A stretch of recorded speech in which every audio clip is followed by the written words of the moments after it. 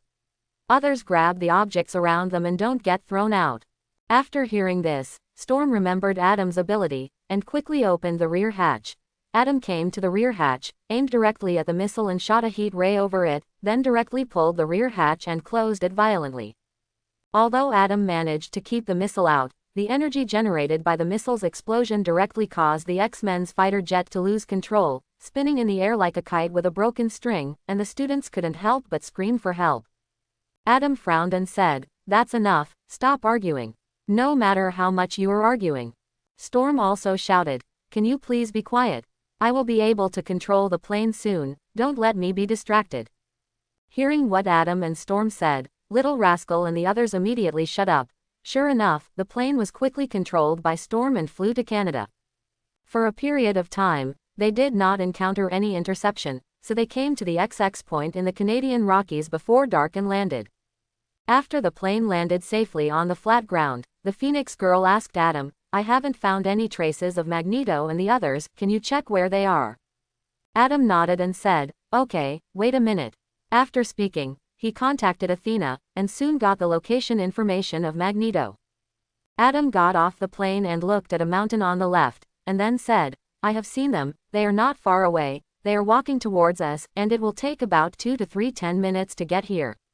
Sure enough, when Adam and the others waited for about 10 minutes, Magneto came here with Mystique, then looked at Adam, and said with a smile, "This is the recently famous superhero, Sha Ying, haha." After Adam saw Magneto, he sneered and said, "Okay, Mr. Magneto, you don't need to work hard. My mask is not made of ordinary metal, and you can't control it." Magneto chuckled, and said, "Forgive me, Mr. Shying, people will become interested in some novelty gadgets when they are old. I have no malice." After hearing this, Phoenix girl said, "Okay, let's stop the boring exploration here.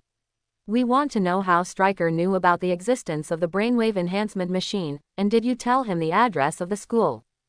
Magneto said with a gloomy face, "Yes, I told him the brainwave enhancement machine and the address of the school, and you all know that I made the machine, but the point is not here, the point is that Stryker has a kind of control the mutants' liquid medicine. I can't help it, I tried it, but I couldn't control myself, and said everything." Adam was taken aback when he heard this, and said, "Mr. Magneto, are you sure it's a liquid, not a person?" Magneto shook his head and said, "Although I am old, my memory has not diminished." After hearing this, Adam said, "I don't mean anything else, but I have fought some controlled mutants before, and there is a key person in it. I only know that he is a priest.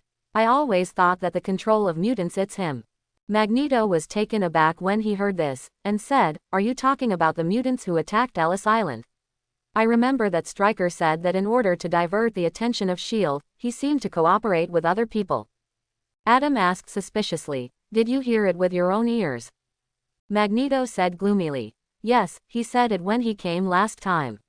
Of course, he thought that I was completely unconscious after being controlled by him. Probably the plan I made was about to succeed, so I wanted to vent it. But it's a pity that although I couldn't control myself at the time, my consciousness was always clear, and it can be said that I heard these things with my own ears." After hearing this, Adam said, "So, there is another group of people. By the way, do you know where Stryker's base will be?" Although I found out that Stryker is often near the Canadian Rocky Mountains haunted, but the exact location could not be ascertained. At this time, Logan suddenly asked, could it be at the base in Alkali Lake?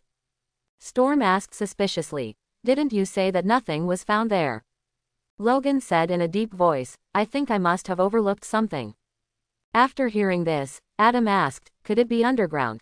After all, these secret research places are usually built underground. The Phoenix girl nodded, and said, it's very possible. We'll go to Alkali Lake tomorrow. We only need to scan the traces on the ground to confirm whether there is a secret base there.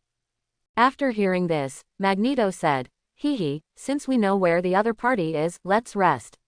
You have to be considerate of me, an old man. Logan looked at it and said softly, old fox.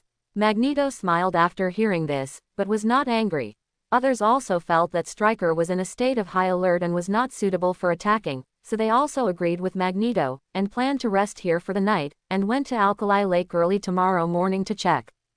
At night, Adam was lying alone in the tent and chatting with Athena first. The curtain of the tent was opened, and Logan came in from the outside.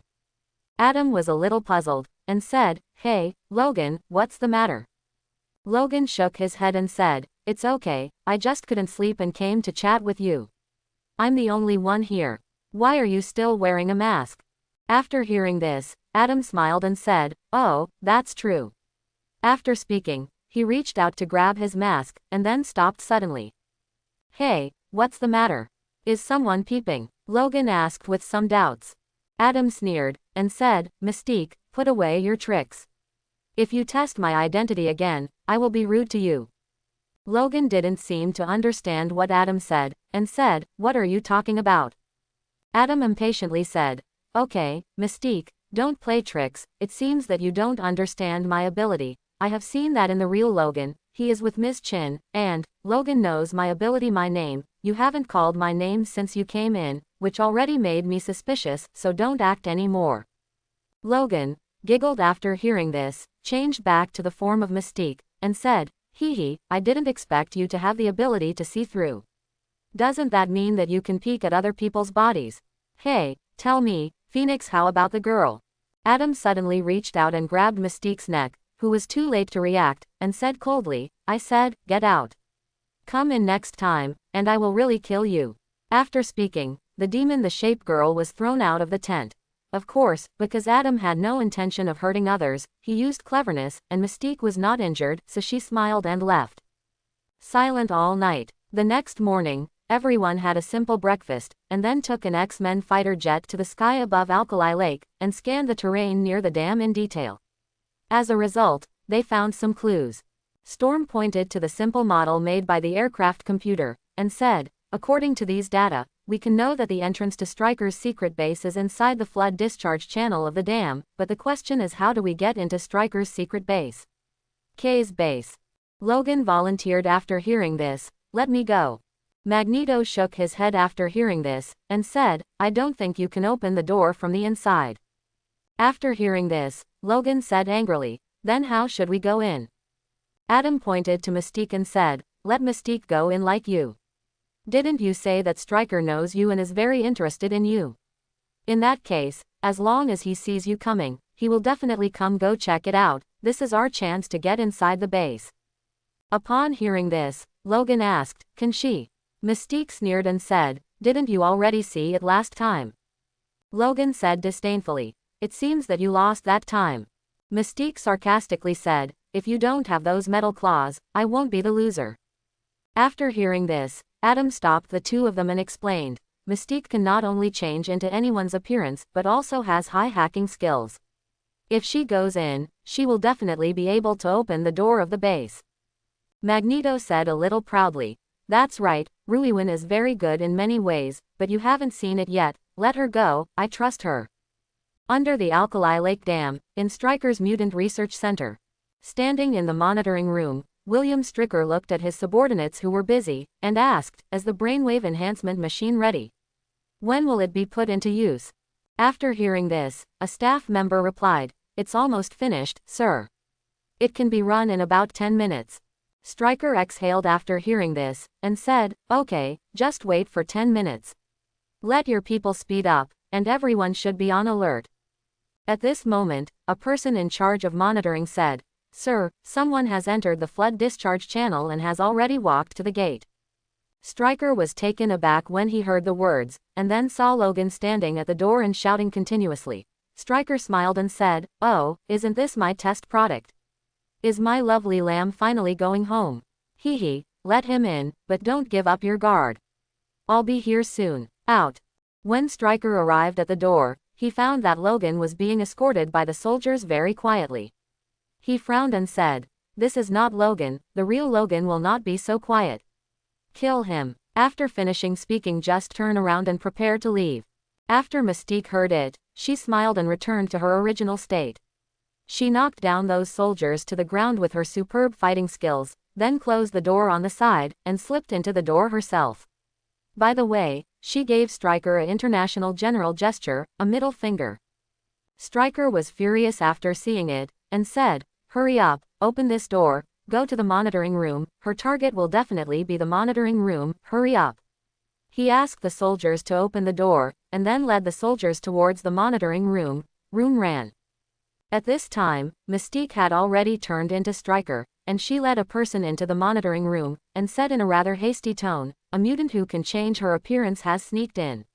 She may become look like anyone. Go check it out."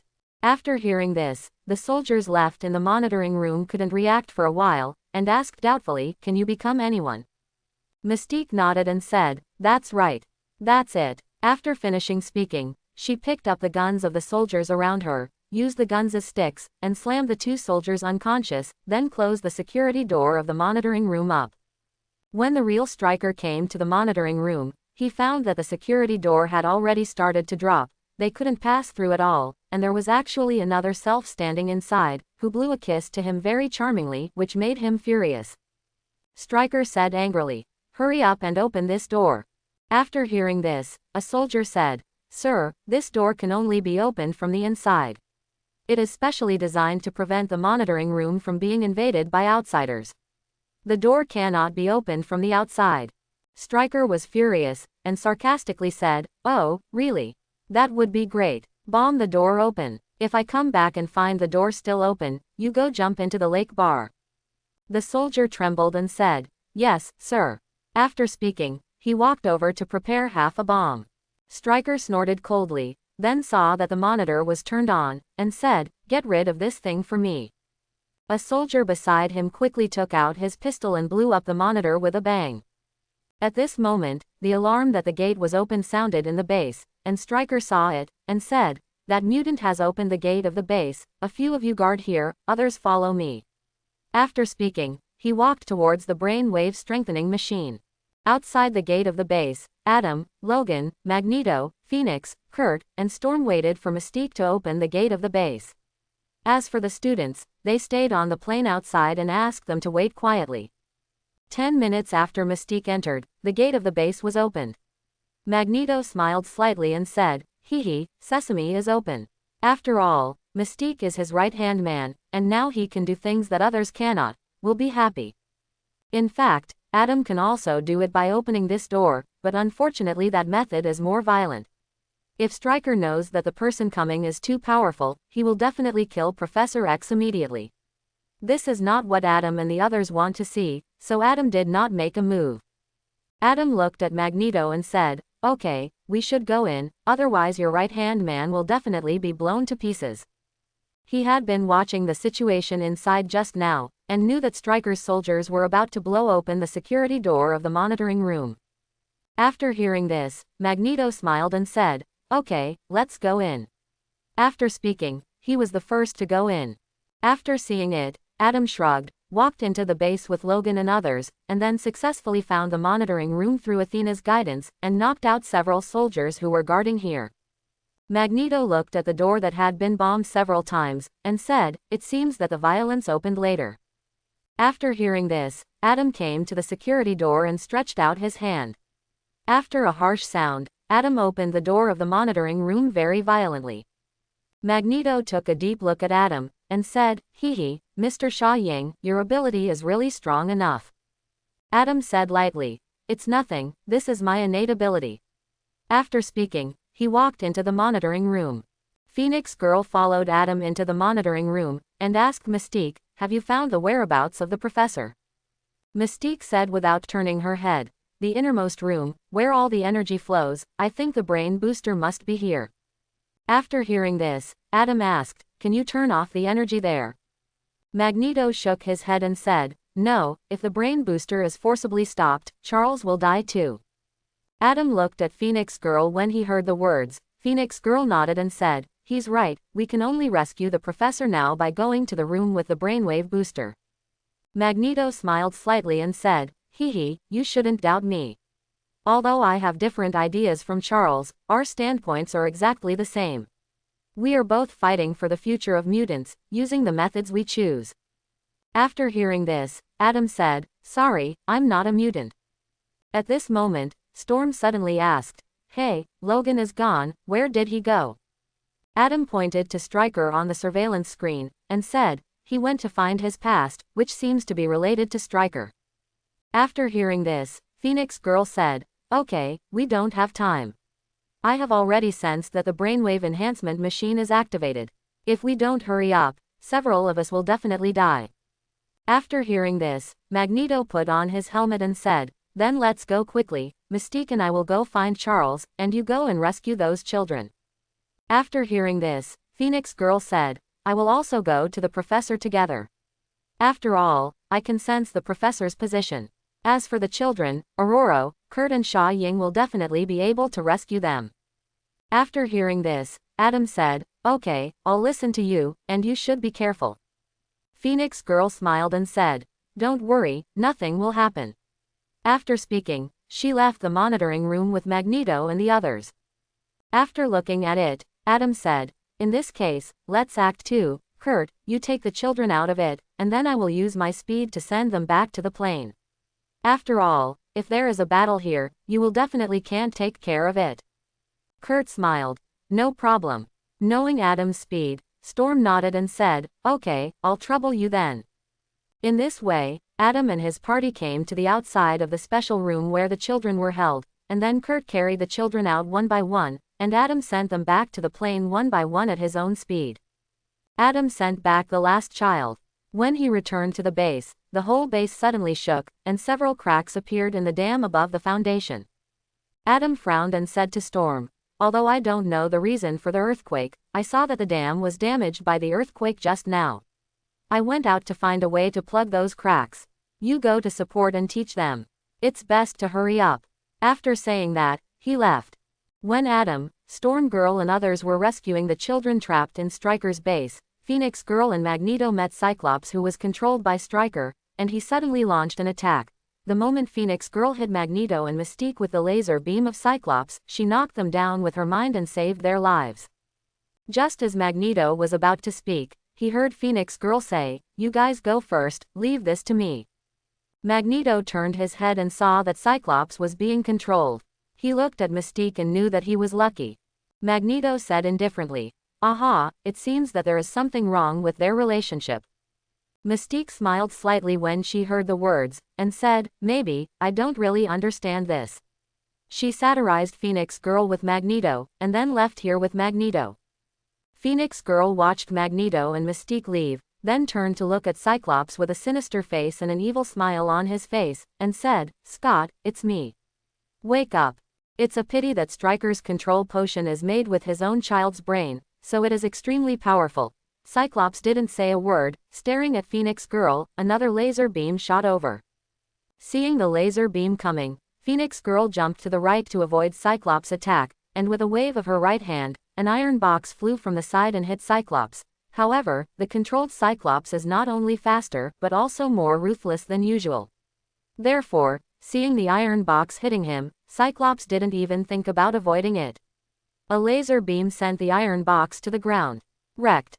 Phoenix Girl didn't expect that the other party's combat awareness was so strong, and the other party was her lover, so she was a little distracted, and Cyclops saw Phoenix Girl in a daze, and took this opportunity to fire another laser beam.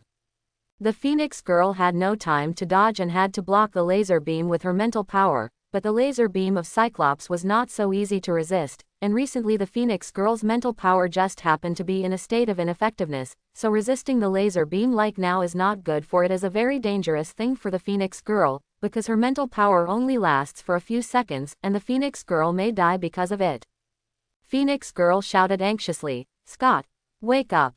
Cyclops didn't pay attention to it, and the situation described in the romance novel did not appear. Because he sensed that his lover was in danger and woke up, Cyclops, who was controlled by drugs and became more evil, sneered and increased the laser beam output. Cyclops strengthened the laser beam, and Phoenix Girl suddenly felt the pressure increase, and the mind barrier might not be able to stand it anytime. Just when Phoenix Girl thought she might die, the strange and powerful force that appeared on the plane last time instantly erupting from the depths of the soul, the Phoenix Girl's eyes were burning with orange-red sparks. With a push of both hands, the laser beam emitted by Cyclops bounced back, and then an explosion occurred with a bang. The explosive power generated by the collision of these two energies not only knocked Phoenix Girl and Cyclops into the air, but also produced extremely violent vibrations, causing several cracks to appear on the wall of the dam that has been in use for many years. Adam, who had just sent the last child out, felt the violent vibration, secretly said, "Oops," and then used clairvoyance to look in the direction of the dam. Sure enough, two large cracks appeared on the wall of the dam, and they became larger and larger due to the water pressure. In another hour or two, the dam was likely to collapse. Storm asked, "What's going on? Did you find anything?" Adam frowned, and said, "Oops, although I don't know the cause of the shock, I just saw a crack on the wall of the dam. It's very dangerous here. The water in the lake may rush in at any time. I'm going out. Find a way to seal those cracks first. You go to support Chin. I don't believe in Magneto." After hearing this, Storm said, "Okay, be careful yourself. If you can't seal it, you'd better leave quickly." After hearing this, Adam smiled and said, "Don't worry, I won't take my life as a joke." Kurt said very seriously, "You have done a lot of good things, God will bless you." Knowing that this was the most sincere blessing from the other party, Adam smiled and said, "Thank you, Kurt, and be careful yourself." After speaking, he left the base, and when he reappeared, he was already on the dam. Adam looked at the water level, then felt the pressure of the dam under his feet, and sighed, "It's really bad. It seems that simply plugging the gap will definitely not work. Well, die or die." Inhale deeply, and then exhale a puff of icy cold air. He actually planned to freeze the entire area around the dam, which was not so easy to do. Equals equals equals equals equals equals equals equals equals equals equals equals equals equals equals dash dash dash dash dash dash dash dash dash dash dash dash dash dash dash dash dash dash dash. Just when Adam was about to use super breathing to forcibly freeze the water near the dam, Magneto had already arrived at the room where the brain wave enhancer was located in the base below the dam, and after killing the nearby soldiers, he left. Entering the room changed the design of the brain wave strengthening machine, turning it into a device that can lock ordinary humans. Magneto looked at his masterpiece, smiled and gestured to Mystique, who was waiting for him at the door. After seeing it, Mystique turned into Stryker and walked into the room where Stryker's son could beside Jason Stryker, master illusionist, who sends out realistic fantasies. Mystique whispered in Jason's ear with Stryker's voice, "Now, our plan has changed. Find all humans and kill them." Stryker's son forced his mother to death because he couldn't control his ability when he was very young. Therefore, Stryker has always hated him, and used it for mutant research, torturing him so badly. Then he used the fluid secreted by his brain to control mutants, and in turn controlled his son, turning him into his tool. Therefore, after Jason heard the voice imitated by Mystique, he immediately changed his order to ask Professor X, who was trapped in the fantasy world, to find all humans and kill them. Seeing that Jason was obedient, Mystique stood up and nodded to Magneto. Magneto smiled, took a last look at his old friend Charles, turned and left. Fortunately, there are billions of human beings in the world. Even if Professor X uses a brainwave enhancement machine, it is impossible to locate billions of people so quickly, so when Phoenix Girl feels something is wrong, she brings Storm Girl and others to the brainwave enhancement machine. When entering the room where the computer was located, the human beings just had a strong headache and did not die immediately. Cyclops looked at the closed door and said, "What should I do now?" How about I open the door with a laser beam? Phoenix Girl shook her head and said, that would kill the professor. Alas, it would be great if Sha Ying was here. Cyclops frowned after hearing this, and asked, Sha Ying is here too. Where is he? Obviously he has a lot of opinions on Adam. After hearing this, Storm explained, for some unknown reason, there was an earthquake just now, which destroyed the dam, and several cracks appeared on the dam wall. Sha Ying said to block these cracks, so that we can evacuate safely. Quote. Cyclops said, a little frustrated after hearing this, then what should we do? Are we going to give up the professor? Storm looked at Kurt and said, Kurt, take me in. After hearing this, Kurt said with some embarrassment, I can only teleport to the place I can see. If I teleport now, I will probably be stuck in the wall and suffocate to death. After hearing this, Storm encouraged her, don't worry, I believe in you. Kurt was very moved by Storm's words, and secretly decided to protect Storm with his own life, so he straightened his face and said, okay, I'll try. Storm walked over and hugged Kurt gently after seeing it. Kurt was obviously a little nervous, so he began to read the scriptures aloud, and then disappeared into a cloud of gray mist with a brush. When Kurt opened his eyes again, he found that he had safely entered a room, and said with a smile, haha, we entered safely. As soon as he was about to walk over, he was stopped by Storm. Storm said seriously, don't go there. Kurt was a little puzzled. There was a harmless little Luoli standing in front of him. Obviously he didn't think this little Luoli was a dangerous person. He said a little puzzled, what are you afraid of? She's just a little girl. Storm shook her head and said, there are no little girls here. Kurt, we are standing in the illusion now. It seems that we can only use that trick. Kurt, it will get very cold here in a while, hold on. After hearing this, Kurt said, don't worry, I'll stand behind you and I will persevere. Storm nodded after hearing this, and used her ability to create a cold storm. Jason's ability is to create illusions, but he has no other offensive abilities. Therefore, under the ice storm created by Storm, Jason's illusions persisted for less than a few tens of seconds before being destroyed. The Arkley Lake Dam was affected by the battle between Phoenix and Cyclops and there were several cracks. After Adam saw it, in order not to let the dam be completely destroyed, he went to the dam and blew air conditioning into the water vigorously, trying to use his own ability to freeze entire dams. Adam blew on the air conditioning for about 10 minutes, then half-kneeled on the ground with a bang. He was almost exhausted. After checking that more than half of the place was not frozen, Adam took a few deep breaths and stood up again. In fact, Adam can completely seal the cracks in the dam and leave it alone. In this way, the dam can at least last until the X-Men and others come out, and no one will know that Adam appeared here at the time. At most, there will be more mutants. It's just a hassle. But Adam did not do this, because this dam is related to the drinking water problem of many families in Canada, and his moral cultivation does not allow it to be abandoned like this. Therefore, although Adam already felt a little uncomfortable, he still supported his body and prepared get on with your work. Athena looked at Adam who had been busy, and said distress-edly, Master, you should take a rest first, and I remember that the Iceman in the plane is also very capable, you can call him over, you come with him. After hearing this, Adam paused, and said, well, you should inform the Iceman immediately, I'll continue here, otherwise the newly formed ice wall won't be able to withstand the pressure of the lake water and will break again. Athena originally meant to let Adam leave the dam. Athena didn't want to make her master tired. Whether the dam was destroyed or not had nothing to do with Athena. The only object she cared about was Adam. It's no wonder Athena is ruthless, because she's just an artificial intelligence program.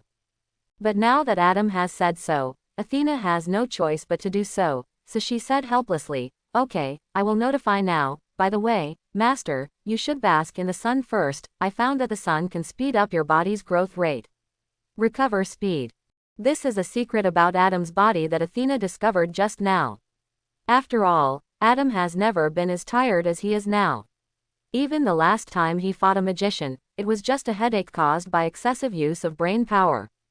Unlike now, Adam's physical strength was almost exhausted. After hearing this, Adam was overjoyed and said, hee hee, I never thought my body would have such a secret. If I find a way to get into the sun, wouldn't it make me invincible? Athena sent a message to the Iceman, and said, hee hee, Master, you think beautifully. If you don't talk about whether your body can withstand the high temperature of the sun, even if you can, it will be due to excess energy. And entering sleep, just like when you were exposed to the Rubik's Cube before, but this time you will sleep for hundreds or thousands of years, no one can say. While talking with Athena, Adam's physical strength will recover a lot, and Adam feels that his ability seems to be stronger than before. Adam was taken aback, and said, "It seems that recovering from overdrawing my physical strength will make my ability stronger. What?" After hearing this, Athena quickly persuaded, "Master, don't have such thoughts, because we don't know if it will harm your body." After hearing this, Adam smiled and said, "Okay, don't worry, I won't make fun of my life." After speaking, he took a few deep breaths and sprayed out the cold air again to continue freezing the water near the dam. In this way, Adam would blow air conditioning for a while, then rest for a while, and then start blowing air conditioning again. In less than 10 minutes, Adam had already blown out an ice wall about 5 centimeters thick near the dam, which greatly relieved the pressure on the dam. Phew. At this moment, the iceman's voice came from under the dam. "Mr. Shying, I have come as you ordered." After hearing this, Adam breathed a sigh of relief, then quickly ran down to Iceman Bobby, and said, "You came just in time, I've already frozen a few centimeters around the dam, you can work harder and the area will be frozen. The ice wall has increased in thickness, so this dam should be able to sustain the maintenance of the Canadian government." Iceman Bobby was shocked when he heard Adam's words. The dam was 200 meters deep and over 1,000 meters long. Adam had already blown out a few centimeters of ice in such a length and depth of water. The wall, it's incredible. Of course, Iceman believes that he can achieve Adam's strength in a few years, but now he can't do it alone, but fortunately Adam has already prepared the framework. As long as Iceman uses his ability, just increase the thickness of the ice wall. Iceman Bobby nodded and said, "Okay, please take me up there. Although it's a bit difficult, I think I can do it." After hearing this, Adam said, "Okay. Without further ado, I'll take you there." After speaking, he brought Bobby the Iceman to the top of the dam. Bobby took a deep breath, then put his hand on the ice wall blown out by Adam, closed his eyes and used his ability. Bobby is worthy of being a potential advanced mutant, although he is not mature yet. His ability is a powerful ability to directly lower the temperature, and even freeze the flames into ice flowers. Therefore, after more than 10 minutes of hard work, even though he was exhausted, the ice wall that Adam just made had been thickened centimeters thick, which could fully support the Canadian government to come to repair the dam. Adam looked at Bobby, who was tired and panting on the ground, and said with a smile, "You are so powerful, you deserve to be called Iceman." Bobby smiled and said, "I'm glad to be able to help you, Mr. Shying. Many people in our school like you very much." Adam smiled and said, "You are not only helping me, you have also helped many residents in Alberta. Because of your help, this dam can last until the government rebuilds it. You are also a superhero now." After hearing this, Bobby said happily, "Really? As a child who has just been hit by the indifference of his family, Bobby needs the approval of others." Adam nodded and said, "Yes, you are a superhero." At this moment, Adam heard the sound of the helicopter starting up, looked back with some doubts, and found Magneto, Mystique, and Pyro sitting in the helicopter. He frowned, and secretly said, "Sure enough, something went wrong." Quote, "The helicopter lifted off slowly, and Bobby, who had recovered some mobility, also saw the burning man inside. He was a little surprised. Pyroman. How could he be with Magneto? Adam patted Bobby's shoulder after hearing this, and said, "He has different ideals from yours. I saw him chatting with Magneto yesterday, so I guessed it would be like this. Well, since Magneto has already you left but the others haven't come out yet, something must have happened. I'll send you back to the ground first, you wait outside and I'll go in and have a look." After hearing this, Bobby said, "Okay, you don't have to worry about me, go and see how the professors are doing." Adam nodded after hearing this, and then led the Iceman to the bottom of the dam, and walked into the base by himself. Adam used the ineffective clairvoyant when it failed. Adam's physical strength was about to be exhausted, so this happened and finally found Logan and the others. Adam looked at Professor X, who was supported by Kurt, and said, "Hey, are you all right?" Logan shook his head and said, "We're fine, let's go, the dam won't last long." Adam smiled and said, It's okay, the dam is blocked by the thick ice wall that I and Iceman made together, so there will be no accident for now, but I just saw Magneto and Mystique leave with Pyro, are you all right? After hearing this, Phoenix Girl said in surprise, Pyro and Magneto left. How could this happen? Professor X said weakly. It's okay, that child, I know he is different from you, and following Eric will not be life-threatening, let him go, our main task now is to return to Washington as soon as possible. After hearing this, Adam asked, what happened? Storm explained. Just now Magneto changed the design of the brain-wave booster, almost letting the professor kill all humans, don't you feel it? Adam shook his head and said, no. After hearing this, Phoenix Girl asked, what about before? Didn't feel anything at all. Adam said, no, I have been making an ice wall over the dam, and I didn't feel any discomfort. What happened? Could it be related to Magneto changing the structure of the brain-wave strengthening machine? I hope everyone will support it and subscribe more.